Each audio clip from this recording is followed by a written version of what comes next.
کبھی کم نہیں ہوگا۔ تو یہ دنیا ہمیں دھوکہ دے رہی ہے۔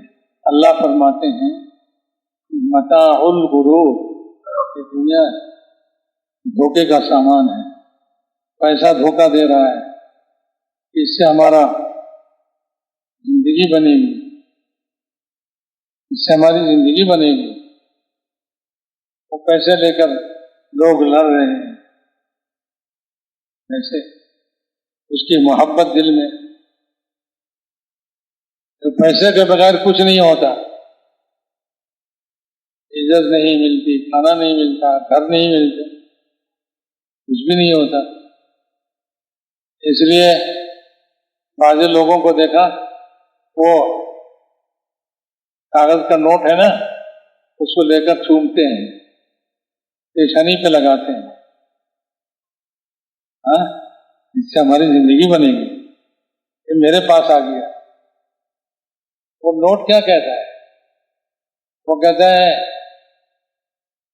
تم مجھے جتنا ہی چومو، جتنا ہی مجھ سے خوش ہو جاؤ، میں تمہارے پاس رہنے والا نہیں، چند وقت تمہیں خوش کر دیں گے، پھر دوسرے کے پاس چلے جائیں گے، اس کو بھی خوش کریں گے کچھ وقت، پھر اس کے پاس سے دوسرے کے پاس چلے جائیں گے۔ یہ تو رنڈی عورت کی طرح ہے، جس کے پاس جائے اس کو خوش کر دے، لیکن اس کے پاس رہتی نہیں، وہ دوسرے کے پاس چلی جاتی ہے۔ یہ نوٹ جو ہے، مال جو ہے ایسے ہی ہے، مال میں کچھ نہیں ہے۔ مال والے سارا مال جمع کر کے بغیر اس کو کھائے پیے سب بینکوں میں جمع کر کے قبر میں چلے گئے، بھوکا کھا گیا۔ مال میں کچھ نہیں ہے، مال دھوکہ دے رہا ہے۔ اسی طرح ہر چیز دنیا کی دھوکہ دے رہی ہے۔ کسی کو سورج نے دھوکہ دے دیا، یہ بہت روشنی والا ہے، تو کچھ لوگ جو ہے سورج کو پوجنے لگ گئے، کچھ لوگ ستاروں کو پوجنے لگ گئے۔ وہ سمجھتے ہیں کہ ستارے کی وجہ سے دنیا میں بڑا تغیر ہوتا ہے، تو ستاروں کی پوجا کرتے ہیں۔ حضور اکرم صلی اللہ علیہ وسلم ایک سفر میں تھے، رات کو بارش ہوئی، حضور نے فرمایا صبح ہوتے ہوتے کچھ لوگ کافر ہو جائیں گے، کچھ لوگ مومن ہوں گے۔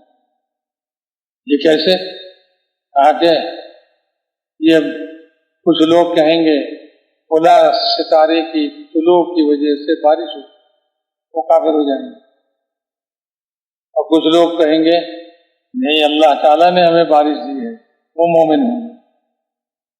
ایسے ہی ہے، کچھ دھوکہ کھانے والے ہوں گے، ستاروں کے دھوکے میں ہیں، سورج کے دھوکے میں ہیں، اس کو پوچھتے ہیں، کوئی آگ کو پوچھتے ہیں، آگ میں بڑی طاقت ہے، ہر چیز کو جلا دیتی ہے۔ نہیں، آگ میں کچھ نہیں ہے۔ کچھ لوگ آگ کو پوچھتے ہیں کہ بھائی یہ ہمارا نقصان نہ کرے۔ ہر نفع نقصان جس سے بھی دیکھتے ہیں اس کے دھوکے میں پڑ جاتے ہیں انسان، کہ بھائی اس کے نقصان سے بچنے کے لیے اس کی خوشامد کرنی چاہیے،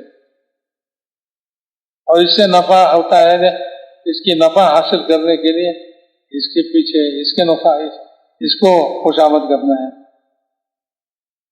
نہیں، دنیا کی کسی چیز میں بھی نفع نقصان کی کوئی طاقت نہیں۔ نمرود میں نے سمجھا تھا کہ آگ میں بڑی طاقت ہے جلانے کی، تو ابراہیم علیہ السلام کو اس آگ میں ڈالا، حالانکہ آگ نے جو ہے ابراہیم علیہ السلام کے ایک بال بھی نہیں جلاتے، اور ابراہیم علیہ السلام اس آگ میں گھوم رہے ہیں، سیر کر رہے ہیں اور کھا رہے ہیں۔ سبحان اللہ! نمرود کو غصہ آیا اور اس نے کہا کہ اے آگ، تیرے جلانے کی طاقت کہاں گئی؟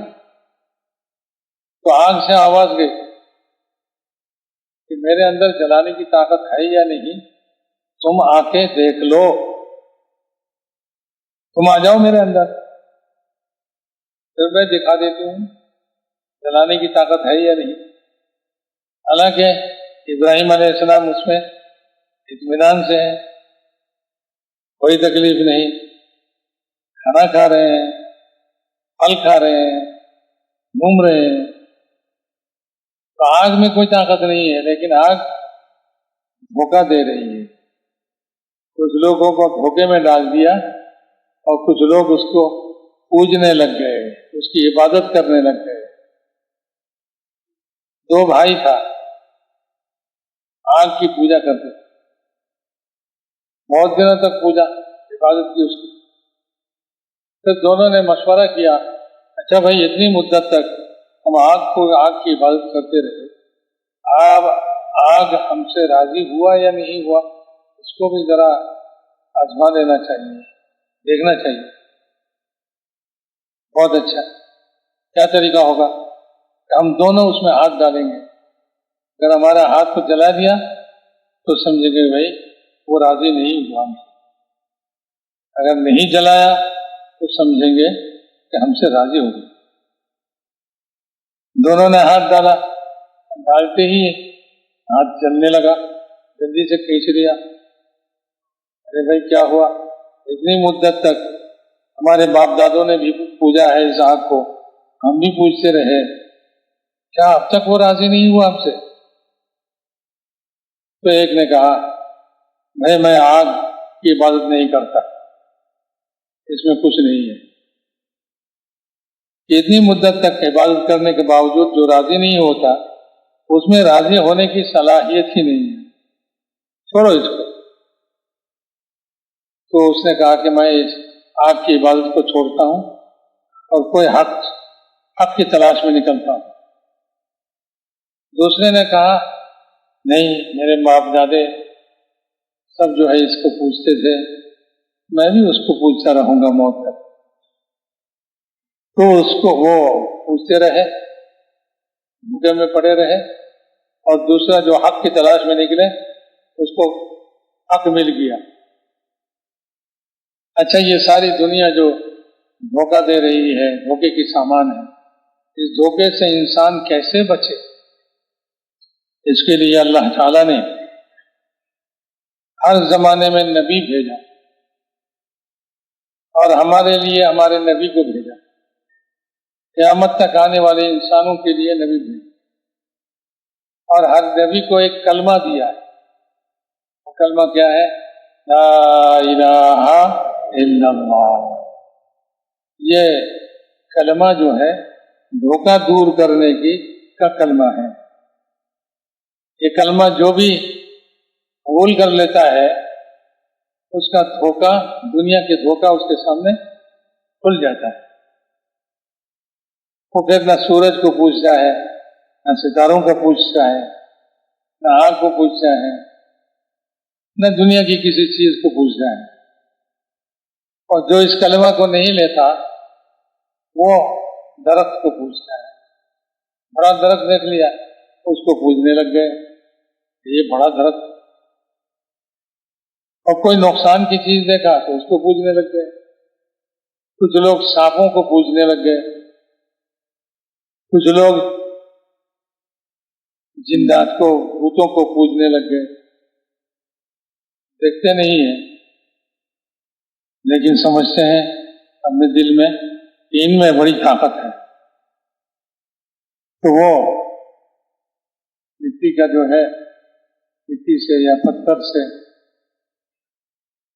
بناتے ہیں، ان کے نقشے بناتے ہیں پوجنے کے لیے، ان کو سامنے رکھ کر پوجتے ہیں۔ صحابہ کرام فرماتے ہیں کہ بھائی ہم پہلے ان مورتیوں کو پوجتے تھے، ہم کیسے بے عقل تھے کہ اپنے ہاتھ سے بناتے اور اپنے ہاتھ سے بنا کر اس کو اس کے سامنے سر تک دیکھتے۔ ہم کیسے بے عقل تھے، ہم کیسے دھوکے میں تھے۔ کہتے ہیں کہ اگر سفر میں کسی کے پاس وہ مورتی نہ ہو تو کیا کرتے ہیں، ایک پتھر لیتے ہیں خوبصورت دیکھ کے، اس کو پوجتے ہیں، اور پھر آگے چل کر کوئی اور خوبصورت پتھر مل گیا تو اس کو پھینک دیتے ہیں، اس کو دوسرے کو لے لیتے ہیں، اس کو پوجنے لگ جاتے ہیں، ہر خوبصورت چیز کو پوجتے ہیں، ہر خوبصورت چیز کو پوجتے ہیں۔ تو بھائی میرے محترم دوستو، ان دھوکے سے بچنے کے لیے، دنیا کے ان دھوکے سے بچنے کے لیے اللہ تعالیٰ نے اپنا کرم فرمایا، اپنا رحم فرمایا بندوں پر کہ نبی بھیجا اور ایک کلمہ دیا۔ نبی نے کیا کہا؟ یا ایھا الناس قولوا لا الہ الا اللہ تفلحوا، تم ایک لا الہ الا اللہ کو قبول کر لو تو تم کامیاب ہو جاؤ، یہ کلمے سے کامیاب ہو جاؤ گے، یہ کامیابی کا کلمہ ہے۔ یہ کیا ہے؟ کامیابی۔ لا الہ الا اللہ کا معنی ہے کسی سے کچھ نہیں ہوتا، جو کچھ ہوتا ہے وہ سب اللہ سے ہوتا ہے۔ کس سے ہوتا ہے بھائی؟ اللہ سے۔ بس آگ سے کچھ نہیں ہوتا، پیسے سے کچھ نہیں ہوتا، ملک سے کچھ نہیں ہوتا، فوج سے کچھ نہیں ہوتا، ہتھیاروں سے کچھ نہیں ہوتا، سب کچھ اللہ سے ہوتا ہے۔ اللہ جو چاہتے ہیں وہ کرتے ہیں، فعال لما یرید، جو چاہتے ہیں۔ ہتھیاروں اور فوج کی وجہ سے کوئی قوم اوپر نہیں آتی، اللہ جس کو اوپر کرنا چاہتے ہیں وہ اوپر آ جاتے، اور اللہ جس کو نیچے کرنا چاہتے ہیں وہ نیچے ہو جاتے۔ تو جاہلیت کے زمانے میں کیا ہوا؟ روم اور فارس کی لڑائی ہوئی، بڑی مملکت ہے روم کے مملکت، اور فارس والے بڑے ملک کے مالک، دونوں کی فوج میں لڑائی ہوئی، اور روم ہار گئے اور فارس جیت گئے۔ تو کافر لوگ جو دنیا کی چیزوں کی، مورتیوں کی، بتوں کی پوجا کرتے تھے، وہ بہت خوش ہوئے کہ فارس والے آگ کی پوجا کرتے ہیں، آگ کو پوجتے ہیں، وہ ہماری طرح ہے، ہم بتوں کو پوجتے ہیں، وہ آگ کو پوجتے ہیں۔ تو کافر لوگ جو ہے بہت خوش ہو گئے، دیکھو جی ہماری طرح جو فارس ہیں وہ جیت گئے، اس پر روم والوں پر، روم والے اہل کتاب ہیں، یعنی وہ اپنے نبی کے پیرو ہیں، ان کے پاس آسمانی کتاب۔ تو یہ مکے کے کفار جو ہے جو بتوں کو پوچھتے تھے بہت خوش ہوئے، تو اللہ تعالیٰ نے قرآن میں آیت اتارا کہ عن قریب کچھ سالوں میں روم فارس پر غالب آ جائیں گے۔ تو حضرت ابوبکر اور کفار کے درمیان لڑائی ہوا، بتاؤ روم کب غالب آئے گا، کتنے سال میں؟ وہاں بدعون کا لفظ ہے 3 سے لے کر 9 تک کی عادت سمجھا یہ لفظ۔ حضرت ابوبکر نے 3 سال کہا، 3 سال۔ جب حضور کے پاس گئے، حضور نے فرمایا ارے 3 کیوں کہا، 9 کہتے، لفظ کا استعمال تو 9 تک ہوتا ہے، تو اکثر کو کہتے، زیادہ کو کہتے۔ تو پھر گئے کہا کہ بھائی یہ 9 تک ہے، 9 سال میں روم غالب ہوگا۔ کون کہہ رہا ہے؟ اللہ کہہ رہے ہیں۔ تو 9 سال میں روم غالب آ گئے، اور بات یہ طے ہوئی تھی کہ بھئی جو جیتے گا اس کو 100 اونٹ دیا جائے گا، 100 اونٹ ملے گا۔ تو حضرت ابو بکر کو انہوں نے 100 اونٹ دیا۔ حضور نے فرمایا چھوڑ دو، یہ اونٹ جو ہے استعمال کے قابل نہیں، اس لیے کہ یہ تو حرام طریقے سے ملے۔ خیر یہ کون غالب ہوگا، کون مغلوب ہوگا، کون ہارے گا، کون جیتے گا، یہ بھی اللہ ہی کے ہاتھ میں ہے، فوج میں نہیں ہے کہ جس کی فوج زیادہ ہو، جس کا ہتھیار زیادہ ہو، جس کے پاس ایٹم بم ہو وہ جیت جائے گا۔ نہیں، اللہ جس کو غالب کریں گے وہ غالب ہوگا، اللہ جس کو مغلوب کر دیں گے وہ مغلوب ہوگا۔ اللہ تعالیٰ فرماتے ہیں کم من فئۃ قلیلۃ غلبت فئۃ کثیرۃ بإذن اللہ واللہ مع الصابرین۔ کتنے تھوڑے فوج زیادہ فوج پر غالب آ جاتے ہیں اللہ تعالیٰ کے حکم سے، یہ ہتھیار سے نہیں، فوجوں سے نہیں، کس سے بھائی؟ اللہ کے حکم سے۔ اللہ حکم دیتے ہیں کہ یہ غالب آ جائے، وہ اکثریت والے مغلوب ہو جائیں، بس ایسا ہی ہوگا۔ سب کچھ کرنے والی ذات کون ہے؟ اللہ۔ یہ کلمہ اسی کو سمجھا کہ بھائی لا الہ الا اللہ، کوئی چیز کچھ نہیں کرنی، کسی سے کچھ نہیں ہوتا، جو کچھ ہوتا ہے سب کس سے ہوتا ہے؟ اللہ سے ہوتا ہے۔ یہ کلمہ دل میں بٹھا لو، دل کا یقین بنا لو، پھر کوئی مشکل نہیں، کوئی دھوکہ نہیں، سب دھوکے دور ہو جائیں گے۔ کوئی پیسہ لینا چاہے اس کو پیسہ دے دو، لے جاؤ بھائی، اس پیسے سے کچھ نہیں ہوتا، سب کچھ اللہ سے ہوتا ہے۔ کوئی زمین لینا چاہے دے دو اس کو زمین، زمین لے کر لڑائی ختم ہو جائے۔ کہ بھائی زمین لینا چاہتا ہے وہی لینا چاہے گا جو دھوکے میں ہے ابھی تک، جس کا دھوکہ دور ہو گیا وہ زمین کے دھوکے میں نہیں پڑتے۔ وہ کہتے ہیں کہ بھائی روزی اللہ کے پاس ہے، آسمان میں ہے، وَفِي السَّمَاءِ رِزْقُكُمْ وَمَا تُوعَدُونَ، جو کچھ تم سے وعدہ کیا جاتا ہے اور تمہاری رزق وہ سب کچھ کہاں ہے؟ آسمان میں ہے۔ آسمان میں کون ہے؟ اللہ ہے، اللہ کے ہاتھ میں ہے۔